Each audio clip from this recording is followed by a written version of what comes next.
retraites, Bruno Le Maire, vers un jeudi noir. Les syndicats qui disent attendre au moins 1 million de personnes, voire même 1,5 million dans la rue, des grèves dans tous les secteurs. Est-ce que c'est à peu près comme ça que vous voyez la journée de jeudi ?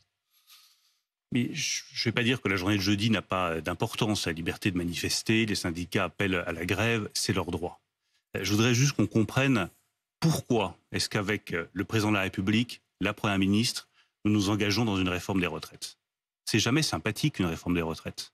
Ce serait beaucoup plus facile pour nous de dire aux gens c'est pas la peine de faire de réforme des retraites, c'est pas la peine de travailler plus longtemps, c'est pas la peine que collectivement nous travaillions tous plus. Mais au bout du compte, qu'est-ce que ça donnerait comme nation française dans 10 ans ou dans 20 ans ? Une nation appauvrie et déficitaire. L'appauvrissement et les déficits ne sont pas un avenir souhaitable pour la France. Et c'est ça le véritable enjeu. Est-ce que nous tenons à la solidarité entre les générations, oui ou non ? Si on y tient, ce qui est mon cas, on doit garantir l'équilibre du régime des retraites, son équilibre financier. Et je voudrais dire à quel point je suis révolté d'entendre parfois les arguments des uns et des autres qui vous disent « c'est pas grave ». Quand on me dit « c'est pas grave » que le régime des retraites soit déficitaire. Mais si, c'est grave, parce qu'à un moment donné, vous ne pouvez plus payer, ou alors les taux d'intérêt augmentent et vous payez la facture 3 fois ce que vous devriez la payer. Certains me disent il n'y a pas de déficit. Mais si, dès l'année prochaine, il y a un déficit, et à horizon 2030, le déficit... Enfin, là-dessus, vous avez François Bayrou qui dit il y a une autre manière de faire, c'est de demander aux entreprises... Mais je vais venir à la proposition de François Bayrou. Je veux juste que chacun comprenne qu'avoir un régime des retraites qui est déficitaire, de plus de 10 milliards d'euros, c'est grave. Avoir des déficits qui s'accumulent, c'est grave. Et qu'on ne peut pas payer la solidarité à crédit. À un moment donné, les choses se retournent contre vous. Et le choix que la nation française a à faire devant elle, c'est est-ce qu'elle croit encore à la solidarité entre les générations ? Eh bien, dans ce cas-là, on rétablit l'équilibre, ce que fait notre loi en 2030, ou est-ce que dans le fond, on fait la politique de l'autruche et on se résigne au chacun pour soi ?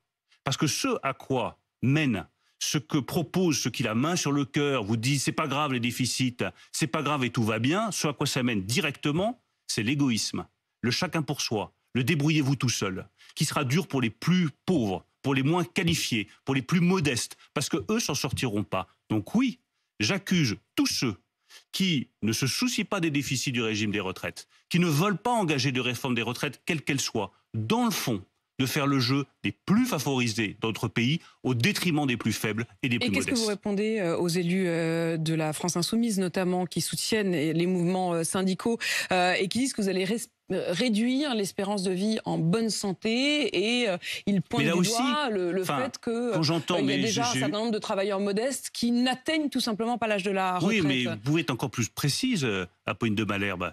Certains sont allés expliquer que les travailleurs les plus modestes, de toute façon, étaient un quart à mourir avant 64 ans.